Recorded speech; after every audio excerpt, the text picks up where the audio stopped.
É peito a bater, é vulcão que não apaga. É rir à mesa e ter lugar vazio. É mar à volta e sentir falta de casa. Saudade, essa mania de ficar, mesmo quando tudo já passou. É dizer já foi com o olho a marejar. É a ilha que leva, mas nunca levou. Saudade é dourada a corda.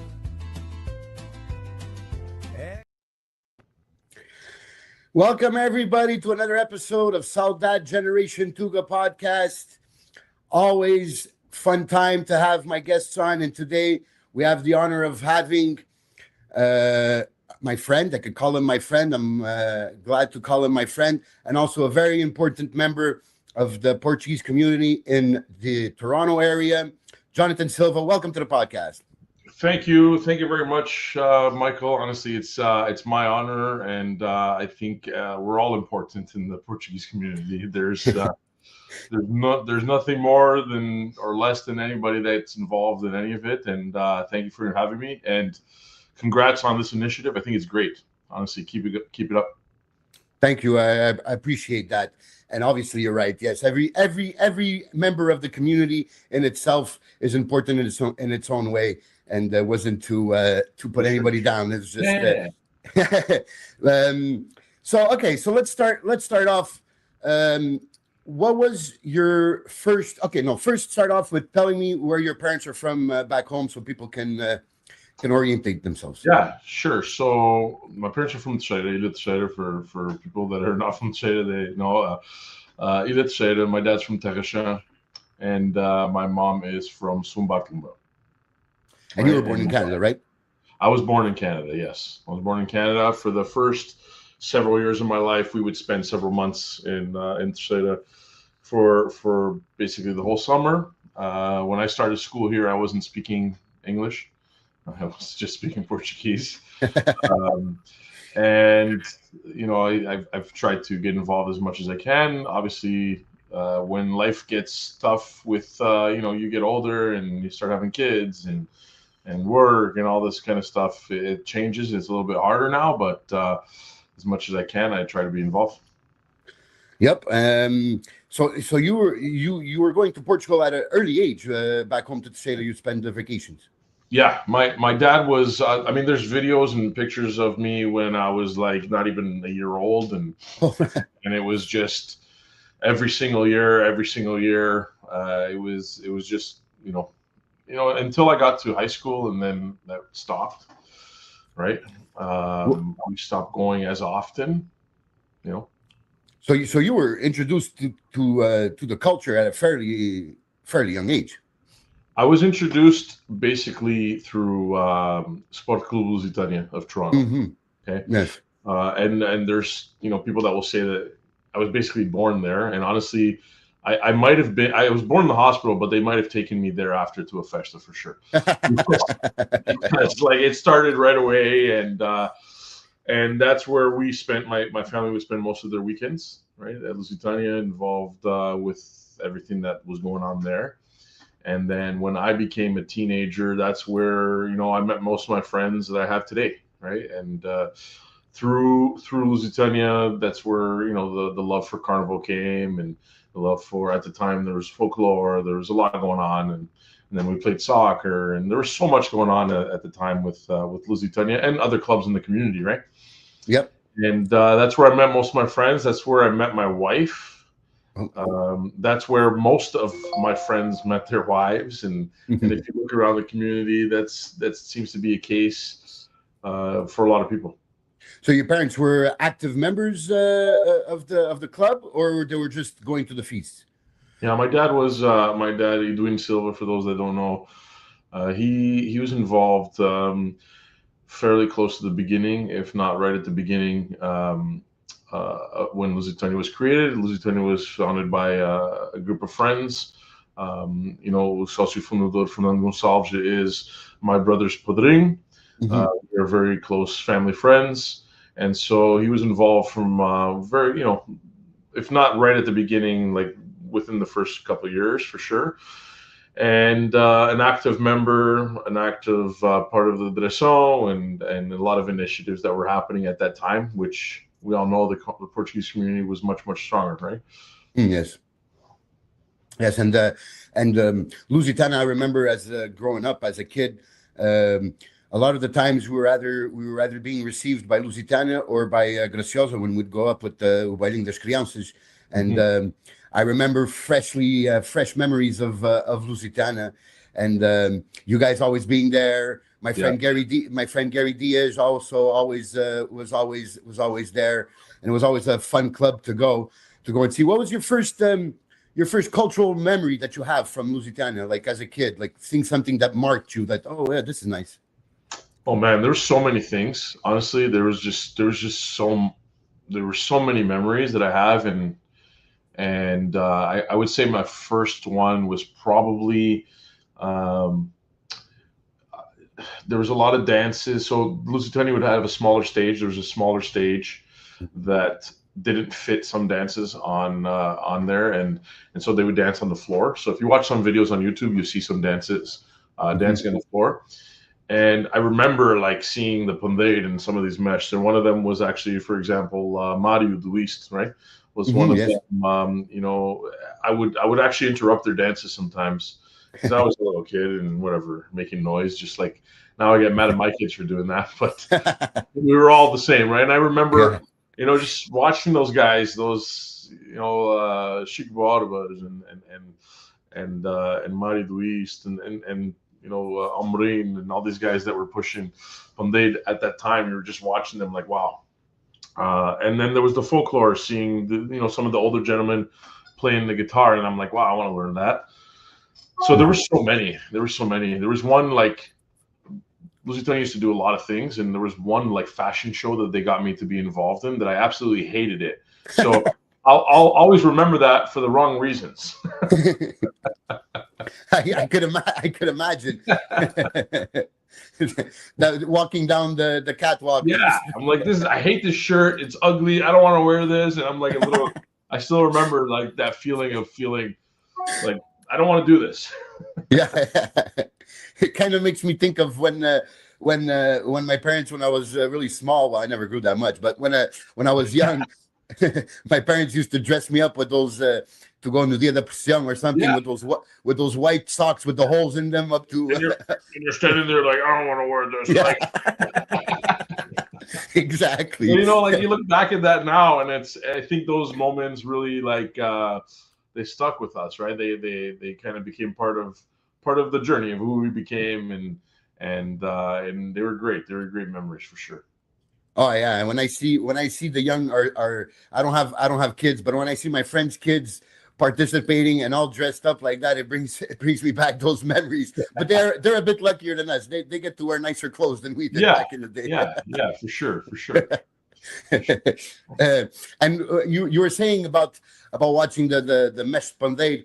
I remember as a kid, always, as soon as there was a dança, as young as I remember, I would go sit on the floor right in front of the stage right away, and I would be watching them, and I would be so how do I say, amazed with what they were doing. So I definitely feel what you're saying. What was your first like memory, or not memory, but when's your first time that you said, I want to participate in Carnival? So Lusitania would always have like 2 dances minimum, sometimes 3, 4. And there was a lot of dança de espada at the time. And the dança de espada would always have like a lot of pairs. Like there would be like a lot of, you know, dançarins, and I remember being around that, and because my older brother was also involved in Carnival as well, right? He was dançaring and a lot of the dancers at the time, and I would just go to practice and I'd be around there, and I think I always wanted to be part of it. Like I was just around it so much that I was just, okay, when is it my turn? When is it my turn? When is it my turn? Right? And one day, I might be mistaken who invited me, right? But it was Senhor Jorge Vieira, which was Fernando Gonçalves' brother. That is, he was pushing a dança de espada, and he invited me to go on his dance. Him or somebody who was involved at that time in that dance, right? It was Sebastian that was the ensaiador. There's a lot of like people in that dance that were really really good. Like they were involved for a long time. And they invited me to go on that dance. I think it was like 95 in 95, and then from that moment forward, it just never stopped. And right away you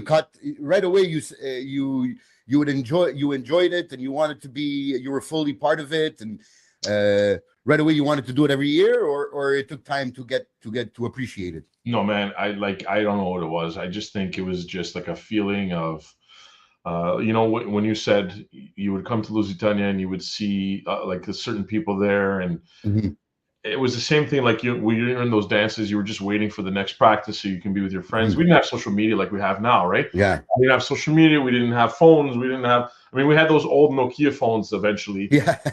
But like you weren't sending messages. It would take you like 10 minutes to write a message, right?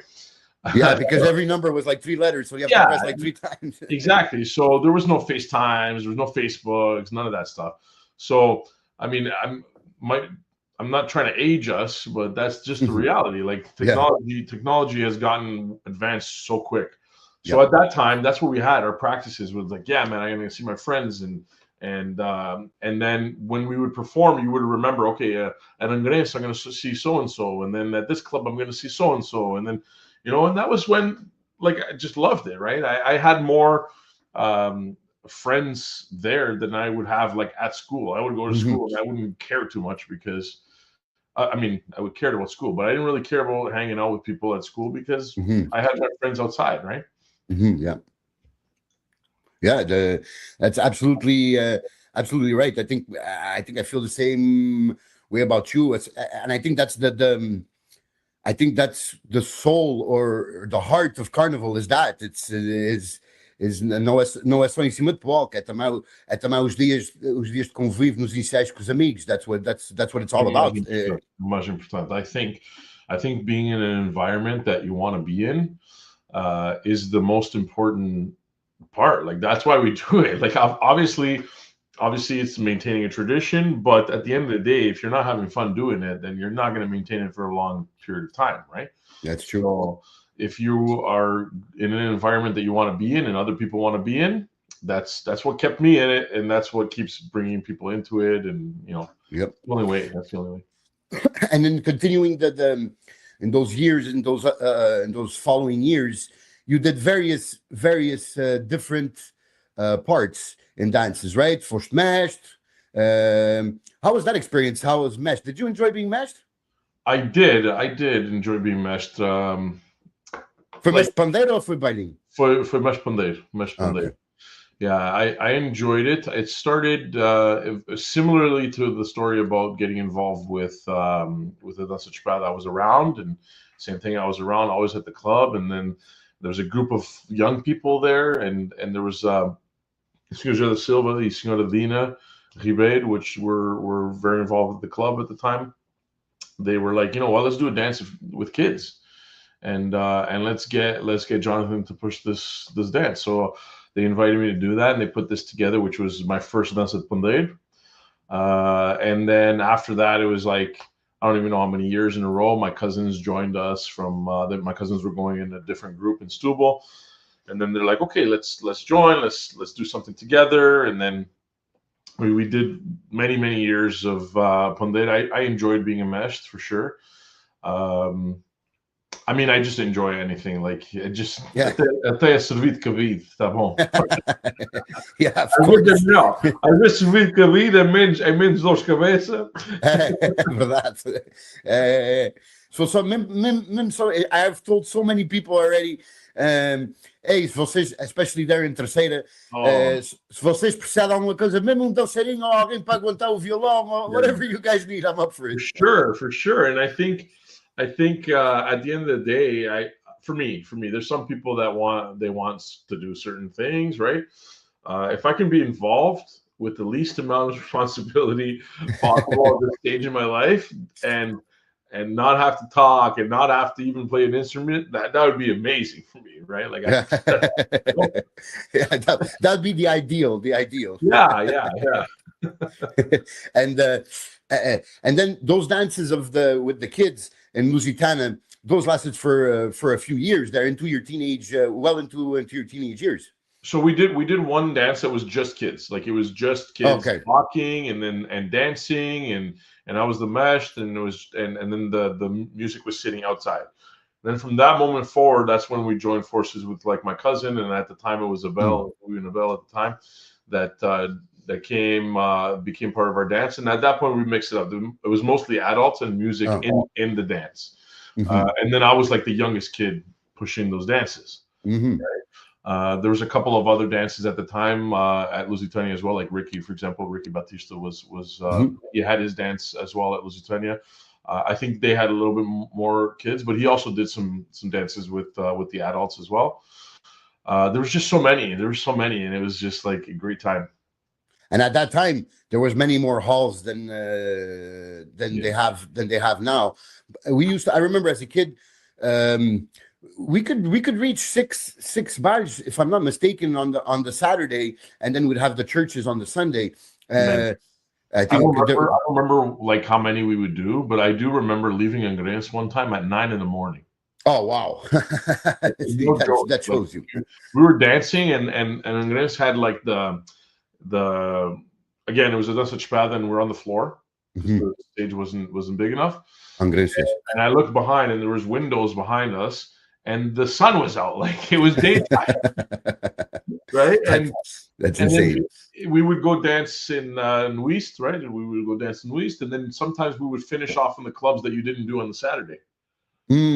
Right? Because they were open. Some of them were open both days. Right? So not all of them, but some of them were. So it was just like there was just so much, man. There was a lot of dances, there were a lot of clubs, there was a lot of people. I think the people is the biggest issue that we have, like not enough. But it was great. It was great. Do you think because it's also because the fact that back then everybody was living in Toronto itself, and then slowly people started moving a bit away, further away, Mississauga, then Brampton, and all that. Do you think like the distance had a lot to do with the fact, or just literally a lack of people?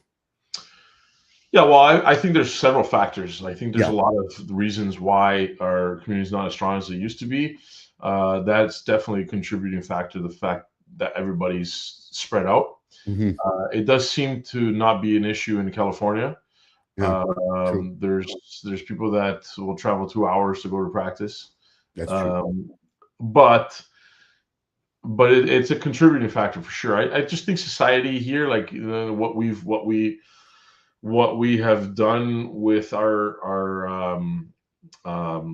let's say our careers, or what we've decided to do with our lives, let's say, has definitely affected it. Right? It's definitely affected because we're just not involved as much because we don't have as much time, and then the distance. I'm not going to drive for 2 hours, right? It's tough. No, there's a lot of factors. There's a lot of factors. When you want to balance everything, life, family, work, and everything, sometimes you just have no more time left. It's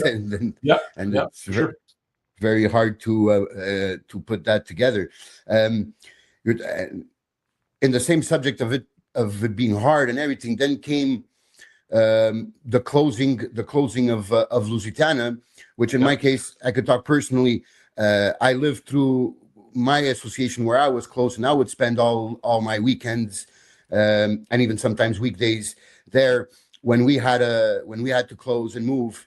It was very not hard. I can't say it was hard, but it kind of hit me. And for I'm sure in the same way, because you were brought up there too, it was kind of it kind of hit you in that way too. Yeah, I think it really hits us now, like years later, that you think back. Lusitania had a very slow death, very, very slow death. And it was not a surprise as to where it was going. Just not just Lusitania, all of the associations, right? Like we talk about Angrense and Stubble and all these, there's so many that just had a very slow death. And the contributing factor to that was people. There was just never enough people that wanted to step up and take charge of the association. That's all. And we're seeing it. We still, I think we still see it in the community. There's associations right now that are doing well. They're surviving. But if you look around, it's always the same people. Yeah. It's always the same people that are there. It's always the same people that are involved. There's a very strong, there's a couple of really strong associations that we have in the community that are doing really well. And if you were to check their books financially, you'd be like, wow, really good. But the people are the same and they're burning out. They're burning out. There's nobody that wants to take charge. There's a lot of reasons for why people don't want to take charge, right? Yep, of course. But yeah, there's not enough people. And so Lusitania died a very slow death, and we tried to salvage the association, right? Mm-hmm. The club, when Lusitania started, it did not start at 103 Ossington. It did not start in that building. It started in another location. And it started as an affiliate to Sport Lusitania d'Angre, right? In Terceira. And that was a sports team. It was and it is and should be a sports team, right? Yeah. And what happened was, it got big, and the social aspect of it got big, and then they decided to go to a building, and then it got bigger. The social side of it, the cultural side of it got big, but at the end of the day, it started because of a sports club, and they lost track of that, and they created it to be something else, a social club, which was great as well. And then it got to a point where that social club was just too much to handle. Like that club was demanding a lot of money to upkeep. There wasn't enough participation in dressons. There wasn't enough participation in as many festas as you needed to do. And we tried to salvage it by moving into Casa dos Açores, right? Mm-hmm, yes. At the time, to try to salvage the meaning of what the club stood for, right? Yeah. And I think that was an important message that was missed by a lot of the community. Was Lusitania was not the four walls. Lusitania was the association that stood for the cultural initiatives that we had going on, and the people that would keep these things going, not the four walls. And for that transition, when we did go to the Casa Açores, there was just people that were like, Lusitania for sure. Mm-hmm. And they didn't consider anything else, right? So there was a struggle there at Casa Açores again. We kept it there for a few years. And again, there was Assembleia Gerais, one of the last Assembleia Geral, nobody showed up at all. Nobody showed up. And so it was a very painful, slow death. But for a lot of members, they felt like the leaving the physical place for them was the end, when it could have been a continuation, maintaining. And sometimes you downsize because, like you say, people, unfortunately, life is the way it is. People get married, people move away, people pass away, and the maintaining of a hall, do tamanho, do Lusitana and everything, it takes money, it takes sweat, and it takes a lot of volunteers. And sometimes those things don't follow when you try to move or try to maintain one associação aberta. A lot of people have that perspective that once you move, it's closed.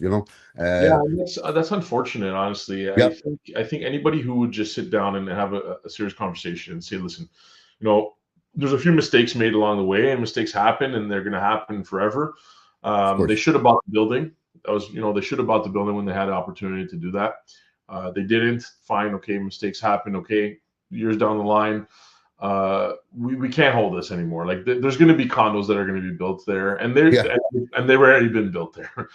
So it was just a matter of time before we got kicked out of there. And so we tried to get ahead of it. We tried to say, okay, let's get. Not when I say we, I mean the members. We had a vote. Yes. There was a diplomatic vote. It wasn't 2 or 3 people that decided it. It was during Assembleia Geral. There was a bunch of options laid out on the table by a committee, and the best option was to move to Casa Açores and continue to try to do what we could to hold what we stood for as long as possible. But the four walls just kept people like, no, no, no, and that was it. But Yeah.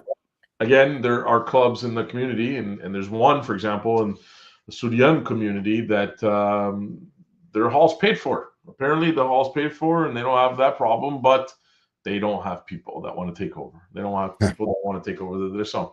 So one way or another, it comes down to And then when you have those three combinations of nobody wants to step up and take over, nobody's showing up, and you don't have the house is not paid, you're renting, then the combination of those three are a death sentence for an association. And then after when Lusitana moved to Casa Sors, you also merged the group do Carnaval de Lusitana with the group the Banda Senhor Santo Cristo at that time. Yeah, so we were doing practices at Lusitania. Of course, we were Bailinho da Banda. We were Bailinho Sport Lusitania, and if you ask a lot of people, I still hear people saying like "os pequenos Lucianos, os pequenos Lucianos." Yes, right? I still hear that too. True. They still say that, and we were practicing at Lusitania. When we moved to Casa Sors, it became a little bit of a challenge because at Casa Sors there were several groups, right? Oh. And so Lusitania had a folklore, for example. Casa Sors had a folklore, and then there was, Amor da Patria had their things going on. There was a lot of associations in Casa Sors at the time. It became a little bit of a challenge for us to practice there, and we had several members from the band that were in our dance, right, including my cousin, Jonathan Silva. Yep. And there's a few other members, John Medeiros and John Franco and Dennis. But did the band practice at Lusitana before it closed? The band, you mean like the banda? The Filarmónica de Santo Cristo. No. Okay. Filarmónica always had their own practice place. Okay. They had their own hall, but they were in our dance. Like Yeah. there's a bunch of guys in our dance, and then at the time, I believe John Medeiros was the president. And they said, guys, why don't we practice there at the band hall? And we have our own space. We go whenever we need to go and whatever. And so we started doing our practices out of Banda Senhor Santo Cristo. So that's when we became Bailinho de Sport Lusitania e Banda Senhor Santo Cristo. Yes. Era nome melhor, era nome. We went to trade in 2016, and one side of our shirt was Banda Santo Cristo, one of our side was Lusitania. So we still tried to represent. We still tried to represent it for as long as possible until it got to a point where we were literally only doing things at Banda Santo Cristo, and we're like, okay, now it's like now we need to just and it was towards the end. It was like maybe the last year or something that Lusitania closed, and we switched to Bailinho da Banda Senhor Cristo. And now you guys have your own style. You have found Stella has found its groove with two groups do Bailinho the Santo Cristo, the Banda Senhor Santo Cristo. How was it to find that unique style that you guys have? How did you know? Okay, this is what the way we want to do things. Oh man. We have we've gone through some it was tough. It was tough because at the beginning when we started doing what we do, man, there was a lot of pushback. There was a lot of pushback from the community, from people that are like, this is not the way it's supposed to be done. You shouldn't do this. That's not the way it is, blah, blah, blah. There was a lot of pushback when we brought a drum on stage. There was a lot of pushback when we brought a tuba on stage. There was a lot of pushback when we, we did things a little bit differently, right? Yep. It was hard to get people to come in our dance. There was we went to go invite somebody from the community. At the time, he was a very well-known actor, and we were missing people from our dance, and we went to go invite him, and he basically laughed in our face. He's like, "Me go on your dance, you crazy?" Yeah. It was really tough. It was really tough at the beginning. Slowly, I think going back to our beginning when we first started talking about Carnival, the priority is maintaining an environment that people want to be in.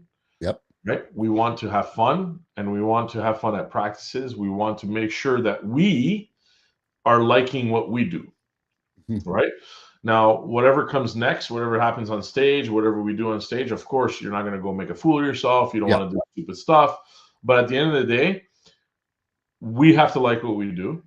And that's all that matters, right? We like what we do, and we have fun doing it. And slowly, what ended up happening was there was other people that saw the same way that we see it, and they're like, hey, I want to be a part of that too. Hey, I want to be a part of that too. Hey, I want to be a part of that too. Until it got to a point where like we can't even fit on stage now.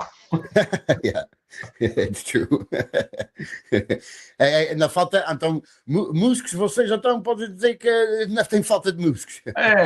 Isso é sempre uma polêmica todos os anos. You know, you hear all kinds of things like, oh, you know, isso é muita música em cima de palco. Vocês por que não dão músicos a outras pessoas, não sei o quê. There's so much stuff. We hear it all the time, but like, you know, what are we supposed to say to somebody who says, hey, can I bring my cousin? We say, no, you can't bring exactly. Like, hey, can I bring my friend? And my friend really wants to come. Well, my son wants, you know, we have people that bring their son, two sons, a cousin. And like, it gets to a point where like, what are you going to say? No, I don't want them to come because so and flunny diz que é muita música. Yeah, you know, like, yeah, exactly. No, the more, in my opinion, the more the merrier. And people that want to join you, that's people that you want. People that want to be part of your group and that want to be around, that are not there just because their family or just because somebody told them that they should go. People that want to be part of that group, of that convive, of that fun time that they see. Because if there's one thing that I can tell when I'm watching you guys on stage, is you guys are having fun. That's it. And I think that's the base of everything. Once you guys are having fun, the people watching see it, they feel it, and they enjoy it even more. You try to transmit the energy that you have going anywhere, right? Like you're going to see it now in the World Cup. The players hit the pitch, you feel the energy. I mean, we don't feel it because we're on home, but like they feed off of each other in the stadium, right? So, and it's the same thing with Carnival. And I've had this conversation this last year with a couple groups. Like one of them, I was trying to help them out, and I just kept telling them, guys, like, you have to have fun. You have to have fun. When you're on stage, you have fun. Who cares about making mistakes? Who cares if you don't say a word proper? Oh, that's another thing.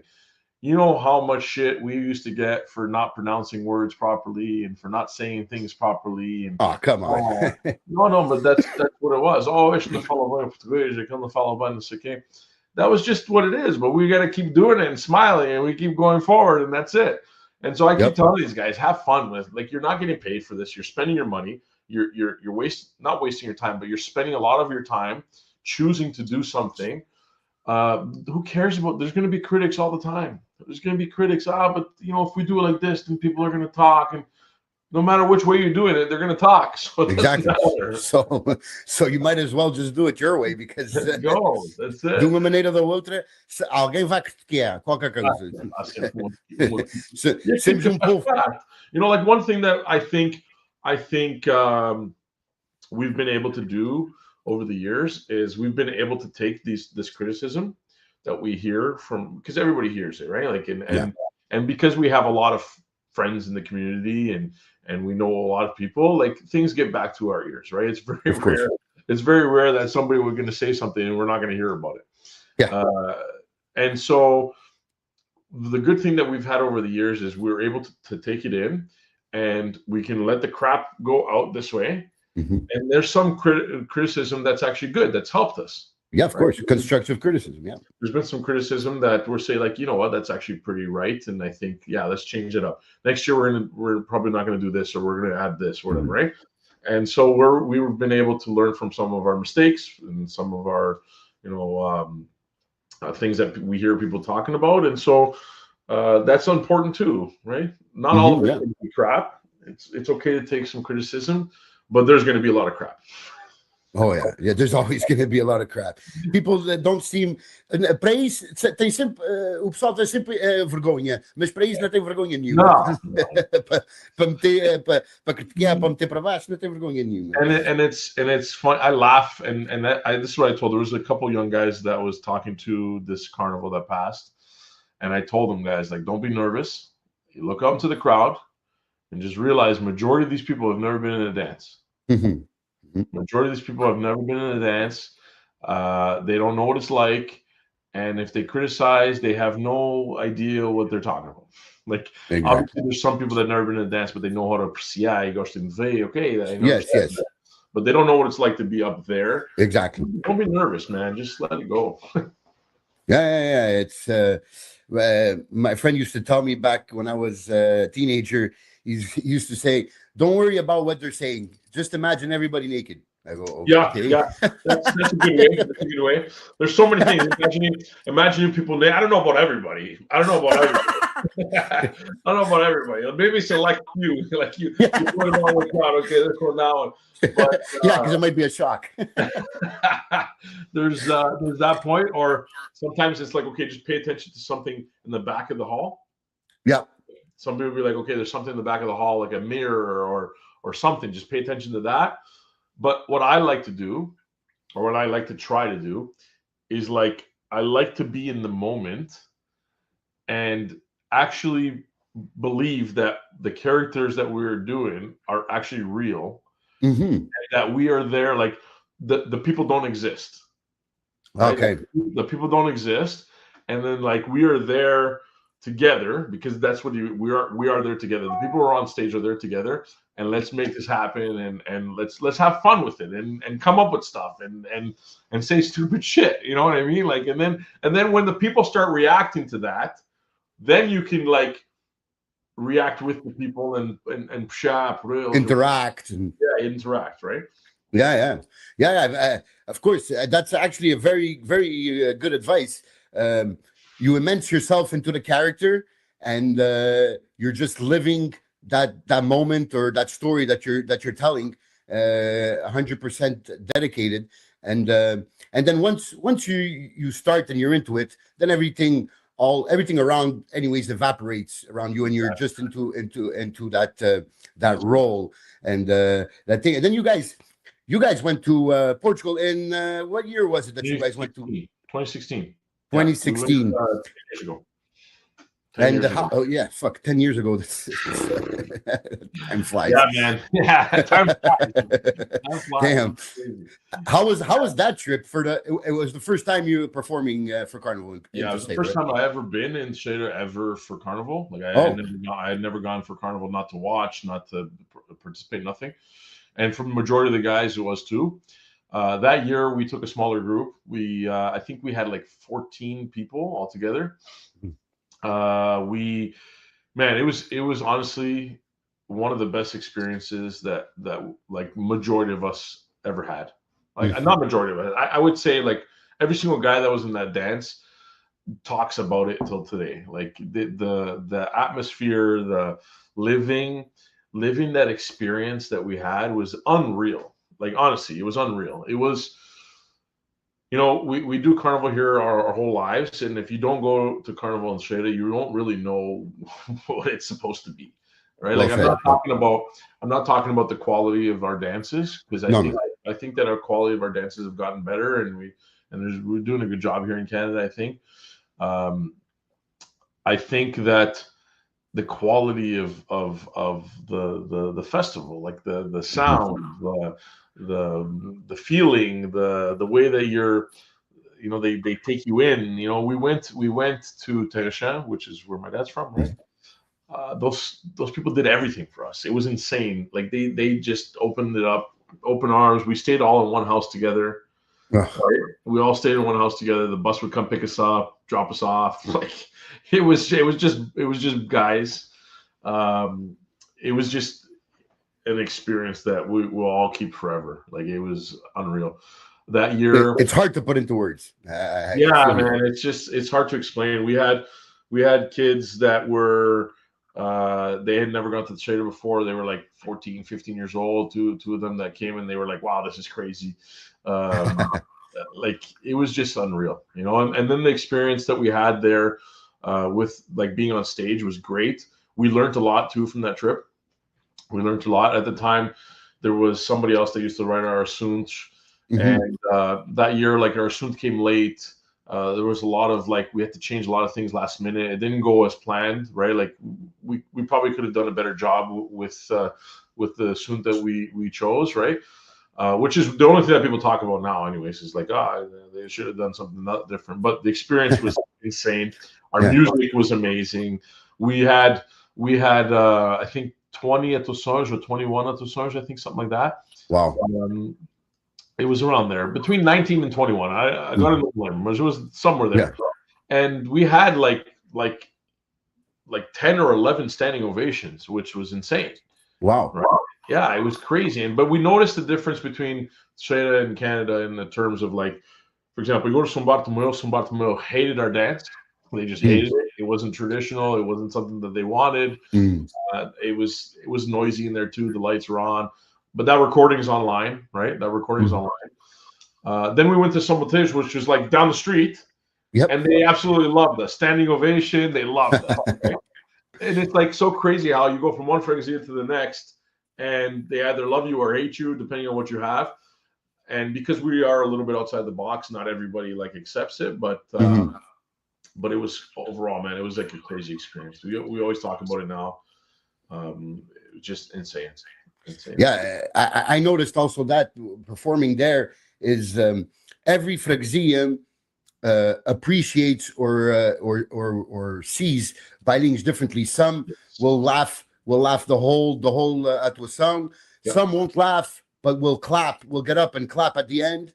And it's very special to see. Alguns sabem se sentar a apreciar, outros gostam de se rir. Some people are harder to make laugh than others, but they at least appreciate, and they come and see you. I saw somebody that it looked like he hated us. It was from my freguesia on top of that, in Saudade, and he looked like he hated us the whole time. I was looking at him, and he looked like a mean face or something. And then he came and see me after. He goes, wow, this dance was amazing. And I'm like, oh yeah, tinhas cara que não gostaste. No, eu estava a apreciar. Eu adorei vocês, eu adorei. So like that, you know, you never know. It's so hard, man. I remember being in one of the, I don't remember what freguesia it was, but it was late at morning, let's say 5 a.m. It was a hall full of a lot of older people. And you know, as soon as the pun opened, you can tell that they just saw the way we were dressed, and they're like, "We don't like this dance," right? Which is fine. And then whatever, we finished it, and it wasn't good. Then there's somebody on the phone like, "Hey, come to Fonte Postado. There's people here because, you know, so and so said that you guys were coming. You guys should head over here." We're like, "Man, it's 5 a.m, man. We're not gonna go there now. They're gonna hate us, man. We're gonna go there at 5 a.m. They're gonna hate us, right?" So we went. Dude, it was crazy. Like, it was a standing ovation. People were like, there was people on the side of the stage that were like going crazy. Like, it was nuts, man. It was nuts. It was just, but it was like a lot of like Teatro Ingres was tough. It was tough for us. We also went late too. But you see the people's faces. They were like smiling and they were like, you know, enjoying it. But then they would look to the side and see like, o fulano vai dar palmas? No, okay, também não vou. It's like it was weird in that aspect. But every single person that was in our dance, and there was guys in our dance that have gone to the Shade multiple times for Carnival, and they're like, that was the best experience we ever had. And there's a lot of factors, right? We just, I'll never forget it. The people you go to with, you know, the people you're spending those every single moment of the day, those people are important too for you to have a good time. If you're with people that not that you hate, but that you don't get along 100%, that are in the group, it's not the same thing. It's like me going now with my friends and you with your group compared to when we used to go with adults when we were younger. You know, we're not friends with these people. It's not the same. No é o mesmo ambiente. It's not you're not living it the same way. And when you're a bunch of friends together and you enjoy it and you're all in the same kind of vibe, there's nothing compares to that feeling. If there was one lesson that you brought back from that experience, Carnaval in Terceira, that you could apply into your dances Bailinhos here in Canada? What was it? Oh man, one thing that we learned there, man, it's so hard to. It's so hard to. Like, for example, I'll give you mine, and then maybe it'll help you find. When I was there, and we decided to do the Bailinho da Banda in São Brás, and we would be practicing the first 3-4 days. We were practicing before I realized this, what he told me, and we'd practice one time, and I'd be like, okay, the first day I didn't say nothing. Then the second day, again, we practiced one time. Then I didn't say nothing. Then I go, hey, the third day, I'm like, hey, aren't we going to practice another time? You know, isto ainda não está bom. Não. Aqui ensaia-se uma vez, a gente come, e tu, se quiseres ensaiar sozinho em casa, podes ensaiar sozinho em casa. Mas a gente aqui ensaia uma vez. E quando fores para cima de palco, tu é que és responsável por tudo. And then I'm like, oh, okay, so you're saying that practices is not just, and that's what we were saying before, practices is not just being there and practicing and making everything perfect. It's the time you spend together that makes, because that helps the group after on stage also, because that creates the easiness that we have with each other, the openness that we're all we're all how do I say, well familiar with each other. We're all familiar with each other. Yes, exactly. And that was what I learned is to learn how to have fun. Learn how to have fun on top of the stage, because it's the most important thing. For sure. I think on that trip, it was hard for us to say like we learned something that we brought back, because we didn't have, like, for example, you were integrated into a group there. Yeah. Right? Yeah. And so you learned the way that they do things, right? Yes, that's true. I actually learned more of that last year or 2 years ago when I went to Chile just to watch Carnival. Oh, yes. And then I also went to Laranjeiras practices. And I also went to a couple of other groups' practices to see how they do things. I learned a lot there for sure. Mm-hmm. Yes. But when we went in 2016, I think the biggest takeaway that we got was like kind of what we were saying, that not everybody's going to like your dance, and that's fine. Yeah, There's that's true. People that do, and there's people that don't. That's perfectly fine. There's a gauche patooth. And then also it opened the door. That trip opened the door for us to start writing our own brincadeiras. Yeah. Okay. So that's when João das Calças was born. Yes. Well, he was kind of like kicking around a few years before that, but then really took steam like after that trip, like 2017. And how tell us a bit of how he came about, João das Calças. So I don't remember what year it was. I really don't remember. We were going to do a dance, and this was before 2016. It was before 2010. I don't know, man. It was like somewhere between like 2008 and 2015. Let's see. Wow. Okay. I don't know. One of those years. We didn't have an assumed. My friend Danny would answer this question right now. He would tell you exactly what day, what year, what time it was. He's like the encyclopedia of dances. You should actually you should do an interview with Danny. If you want to talk about dates and stuff, he'll go pick them all up. Good. Keep that in mind. There was a year that we did a dance, and we didn't have an assumed, and I decided to put one together. I did it with an old assumed that my dad had, and I started playing around with it, and I, started writing, that assumed. I had to change some people around, blah blah blah. And we made that assumed that year, right? Then I started writing cantigas for our dance, right? So like the cantigas we took to the Shada that year. Yep. I took those cantigas. A lot of the cantigas that we were taking for many years was me that started writing them, with the help of like some of the guys in the group. There were some guys that would like, hey, do something like this, do something like that. Let's change it up, right? And then in 2017, we just took control. Like we're like, no, let's just do our own assumed. Forget it. Let's not talk to anybody about it, because the experience we had in 2016 of it coming late and and not being exactly what we wanted, and then we didn't have enough time to choose it. We're like, 2017, we're doing our own dance, right? We're doing our own assumed, and that's when I started writing it, right? But the first few years, so 2017, 2018, whatever, it was like it was Santo group. It was Santo group. And that was, people would give some ideas, and they still give ideas, of course, right? Yeah. Just put it together. And then somebody was doing an interview. I don't remember who it was, and they're like, "Oh, but who writes your assumes?" And then we're like, "Oh, we do it as a group." And then somebody's like, "No, but who writes it? Like, who writes it?" And like, "Yeah, we do it as a group." Yeah, but there's somebody that writes it. It was wrong. It was wrong the Preta. And then somebody's like, "No, it was wrong the Scalzers," and that was it. Skill. And that beginning, how I could just imagine, I like to write quadras sometimes, and I did write um assunto with my dad. It was just quadras críticas, but I could only imagine when you put together, you put together a story. What's the idea this year? Okay, we have kind of the story, and then to put all this into rhyme, I would be so overwhelmed.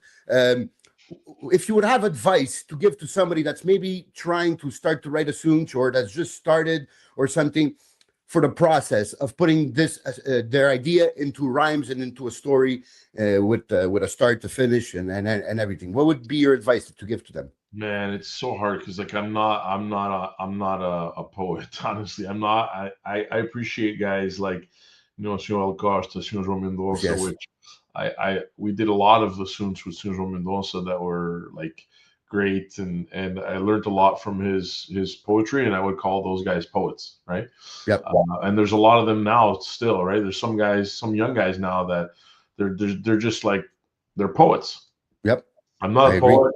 I'm not a poet, and I have a hard time with it, to be honest with you. What happens is, for me, I think it's much easier to write an assumed from my group. And the reason why is because I'm there, there at practice, and we correct things, we move things, we change it, blah, blah, something doesn't work out. Like you're saying something is not working out. Okay, we change it. And then, over the years, because I've gotten used to like the guys that are with me, it's easy for me to say, okay, how is this going to come out on stage? Yeah. Right. Because them, so you're ready for people that you know that you exactly. A lot of time. I know what they like, and I know what they don't like, and I know how it's going to work, right? And so what happens is, we come up with an idea and we say, okay, and to what you were going to say is the advice. The only advice I can give is, you get your storyline and get as much details from the storyline as you can, right? So what happens at the beginning, right?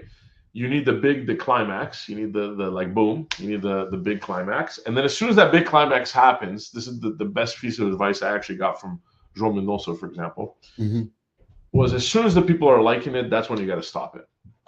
Oh. Right? It's almost like uma motorada. O touro, quando tá bom, é metê-lo por dentro e right? That actually makes sense. Yeah. That's what people want, right? And so you get to the climax, boom, boom.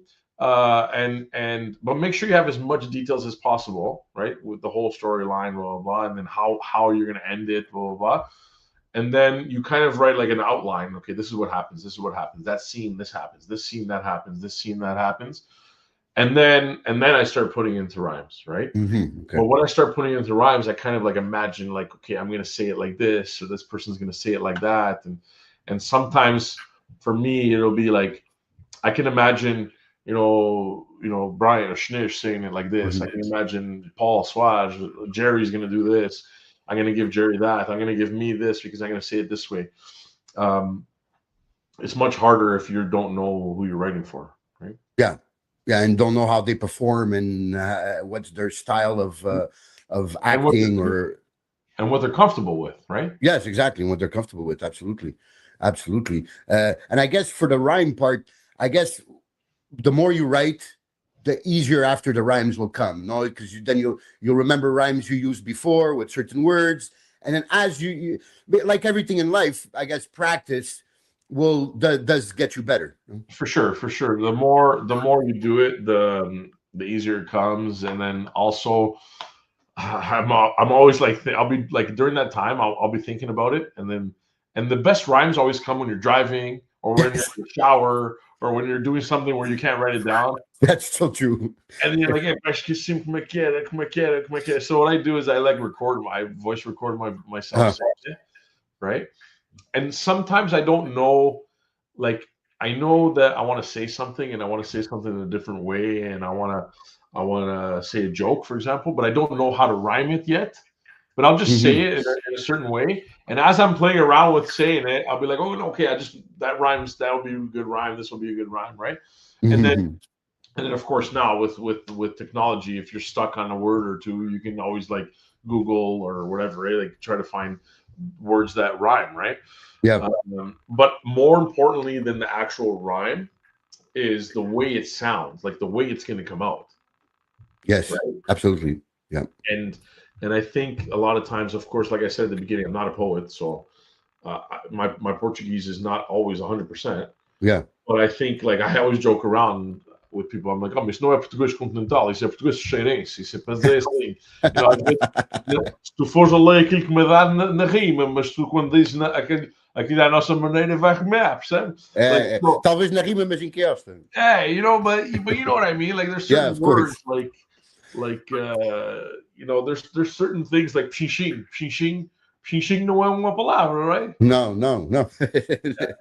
Mas se a gente pensar bocadinho, pchinching rima com bocadinho, little things like that. So tem muita coisa assim. My father sometimes tells me when I write something or he sees or I'm playing around with him and I digo uma cantiga, ele diz, mas essa palavra na rima. He diz, mas como é que na rima? I say it and it sounds like it rhymes. He goes, yeah, but if you read it properly or if you say it properly, it doesn't rhyme. I go, okay, here we're getting into the delicacies. That's true, right? Like, and that's why I say I'm not a poet. I don't want to even consider myself that. So we do what we can to keep it going, and I do what I can to keep it going for those that ask, and I love to see people wanting to get involved, and whatever I can do to help that, I want to do it. Yeah, I've seen in the recent years, I've seen a lot of new people starting writing assuntos because let's be honest, Snoel stopping to write assuntos. This guy used to write a lot of assuntos every year. We're talking about 20s, 30s, and sometimes even more. I can understand why he you would go crazy. Yeah, definitely. And people send you a letter for you to write an assunto, but there's basically no details. And I remember him telling somebody, I go, listen, my imagination, I've wrote so many assuntos that I don't have no more stories, so you guys have to detail everything to me. If not, it's not going to be a good assunto. Blatantly. Yeah, exactly. And him stopping really, I guess the first year it really affected a lot of dances because he was writing for them for years, and but at the same time, as one leaf turns, now we have some that are writing even more, younger that are writing even more, and I think that's just amazing for the continuation of this tradition here in the States, here in Canada and the States also. Yeah, no, I think in Shada for sure. I mean, Shada, you see all kinds of people coming up now and writing assuntos, and there's some great poets already that are doing it and that are amazing. Here in Canada, we had a few, and we have some, right? I think that for us, it's something that we are proud of as a group, that we are able to do our own cantigas, do our own music, do our own assunto, all from people born in Canada. Yeah. Right? Like, it's like, and it's not like we're not looking for recognition for people, blah, blah, blah, but sometimes it's like, I don't think people really give a shit. They don't really care. But for us, like, we feel like it's something proud to, for our kids too, to try to continue that and say, like, listen, we're doing this. Like, we are taking and the only criticism you get is like, this is not traditional. This is not like, what about all this? stuff, right? Like what about all the good stuff that's going on? They like to talk about the negative, but very rarely do they talk about the positive. And another thing I really enjoy about your group is the dressing up, the disguises. You guys have no complexes in to make the people laugh, at the same time laugh at yourselves also a bit. And I'm the same way. I'm always looking to get that laugh, and you guys always come up, and sometimes you guys come out after in between scenes and come out with these disguises, and they're just hilarious. And nothing for going in you, and that's the way it should be.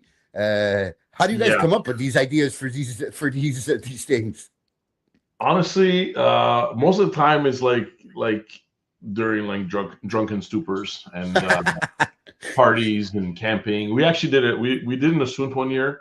That it was a camping assunt. O assunt era like era dois casais que queria acampar, o homem queria acampar, and then they ended up camping beside each other, and they didn't know or whatever. we came up with that idea at a camping trip. we were actually at a camping trip, and we came up with that idea because we had 2 sites that time, but it was like on purpose. We booked 2 sites, and it was just that idea that came up. We're like, we should do something like this, blah blah blah blah, and then that's when we came up with it. I think at the end of the day, people want to laugh, right? People want to laugh, and they want to be entertained, and we do stuff that we find funny, and honestly, we don't have a problem. We don't have a problem with making fun of ourselves, and also doing things that other people might consider embarrassing, whatever. Whatever it is, it's fun and games, and if I'm gonna go on stage and dar uma piada a alguém, which I do and we do, but if I'm gonna do that, then I should also be the type of person that can do a piada to myself and do a piada to my group and do a piada, for example, and dress and do stuff that's like not bad for us, but you know what I mean, like come out half naked and people like, how is he wearing this on stage? You know, like so. It's all good. It's amazing, and it's really admirable. I admire you guys for that, because you guys really live the authentic vibe of Carnival. You guys live it the way it's supposed to be lived. As I'm finishing up this part of the conversation, because we want to wrap it up, I don't want to keep you too much longer, but I've really seen a lot of youth getting involved in the last few years in Carnival. And I think that's very important. How do you see that, the continuation, and how we can maintain this tradition that we love, that is Carnival? Yeah, man, for sure. I've seen a lot of young people getting involved. It's been amazing to see that. I was a little worried, to be honest with you. There was a few years that even before COVID, that there was just 3 dances, 4 dances. I remember. And there wasn't much. And now you're seeing all kinds of people getting involved, not just getting involved by going in dances, but actually doing their own dances, right? Yep. And like you had on your podcast the other day, the 3 boys that are doing your group, and I love to see that. It reminds me of me when I was younger, and my friends when we were younger. I think one of the most rewarding, let's say, moments that we've had over the last few years. One of the most rewarding moments was like this Carnival, when a member of another group said, like, we remember the Lusitania boys, and like that's like we wanted to not we wanted to be like you, but we wanted to do something like that, blah blah blah, and you guys were an inspiration, blah, whatever. Right, yep. And I don't remember the exact conversation, but it was something like that. And honestly, it was rewarding that somebody would say that, because we see that in them, and we're like, yes, man, keep it up and keep it going, and we're here to help you, whatever you need. And that's what we've been trying to do, like with the Soons, with music, with whatever it is that they need. Anybody needs, really. It's not just them. When I say them, not just the young people. We'll help anybody. Não há limite de idade. Se for preciso, a gente também ajuda a descer idade. Não há problema. Sim, claro. But the young people, man, like, it's good to see that. And again, they're having fun. They're with their friends. They're with their Yep. friends, having fun, and let them go. And that's what's going to make it that they enjoy it, and they're going to want to continue it after. Exactly. Like there's not much better feeling than, for example, when you guys came down for a few weeks ago with the three dances, came down here, and then after, once everybody was leaving, we were cleaning up, people were leaving, and my friend, she came up to me with her daughter, and it was the first time her daughter was actually watching and downstairs complete without being a kid running around not paying attention. Yeah. And she absolutely loved it, and she goes, oh, you guys, my daughter, she absolutely loved it, she wants to be a part of this, you guys should organize with us, and she really wants to participate. And that means everything. When somebody comes up to you and says that, and you see, so there is hope. There is hope for us to see. Quando a gente se quer atividade, a gente também há de ver algumas danças também. For sure, I think that there's definitely hope. It's just we need to let them do their thing, man. Like you got to realize that, and that's important. Yes, you got to realize that times change. Times change. We're in 2026. Things are going to be different in 5 years from now. They're going to be different in 10 years from now. You want them to be involved in the tradition, then you got to let them do things that make them want to be involved, right? Like stop holding them down, and then give them the leadership roles. Yep. Senão eles perdem a vontade e depois you'll never get them back. They go somewhere else, man. They go somewhere else. There's so much to do. We're in Canada. We're in Canada. We're not on an island. We're in Canada, and there's so much to do, so many people to see, and so many things to entertain yourself with. They're not going to put up with bullshit. People don't want to deal with drama and crap, right? They'll just go somewhere else. Yep. And once they move on and start living another life, it's very hard to bring them back, because that's just the way life is. Okay, so to wrap this up, I'd like to talk a bit about also something else than Carnival, because you've mentioned before you played guitar, and you still play guitar, and you help out a lot in the community for whatever is necessary, cantorias, pazinhos, and even Grupo do Natal. So I just want you to talk about how important it is to help out all these events like cantorias and Senhor, Santo, Pazinho and Grupo Natal. What does it mean for you to help out, and how does it help the community? Yeah, so unfortunately, I haven't helped out as much as I'd want to. I mean, I was part of the Grupo Natal one time. Mm-hmm. The cantorias and pazinhos and stuff. I'm actually going to be participating in one shortly as well. Mm-hmm. It means that we get to continue the tradition, mm-hmm. and a lot of times there's not enough people to do it. Like there's just not enough people that want to do it. Right? My daughter's starting to play guitar right now. And we played a cantoria a while back, and I'm like, hey, you want to come play with us? You want to come play guitar with us? And she's like, no, that's boring, Daddy. But cantoria is boring. I don't want to play cantoria. Yeah, it could be really boring. It could be really boring. But repetitive. If nobody does it, then it's not going to happen, right? Exactly. That's the problem. Yep. How do you make it unboring? Let's I don't know, maybe get some gathers in there or something to make people entertained. I don't know. But what I'm trying to say is, like, if nobody does it, then it's not going to happen. So I tried to whenever I'm invited. I mean, I've also had to turn down invitations just because I can't. Of course, personal life and whatnot. I can't be at all of them. But I like, again, it's the fun. It's the people that I'm around. Mm-hmm. It's the people. The invitations usually come from an association, somebody who's trying to put something together. That, like, the last one that I played at was for Matanza, I think you were there too. Yep, I was. Yep. The Street Sun, and Mario asked me to play, and Tiago Fagundes was helping out as well, and he asked me to play, and I felt I put myself in their position because I was there before, like not at that association, but I was at an association where we would struggle to find people, and I put myself in their shoes. and I say, listen, if this is something I can do to help, then I'll be there, right?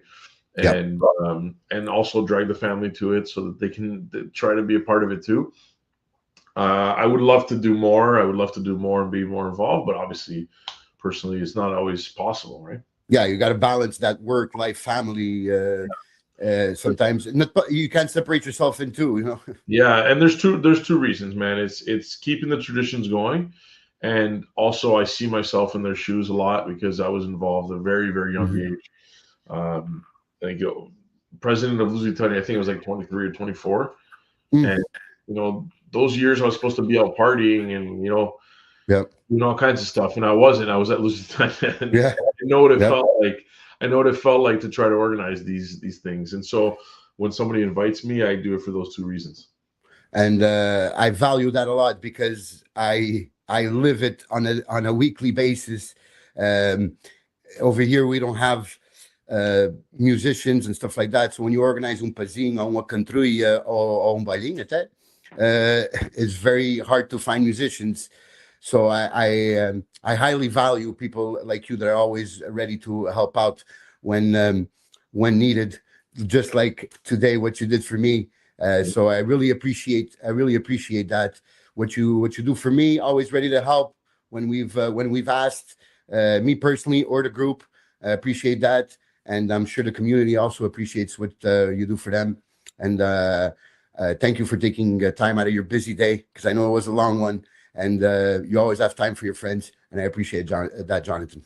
Thank you very much for the invitation. Again, amazing initiative what you have going on here with the podcast. I think keep it up, keep going. There is a lot of good that'll come from this, I'm sure. Just keep it up, and anything that you need from me, I'm always here. Thanks a lot. I appreciate that. You guys are the best, and I'm so lucky to have friends like you. Among them. So thanks everybody for coming. Stay tuned. Join Generation Tuga. Don't forget to share, comment, and like the page. And I'll see you guys soon. See you later, John. Thank you. Have a good night. Bye. Ciao.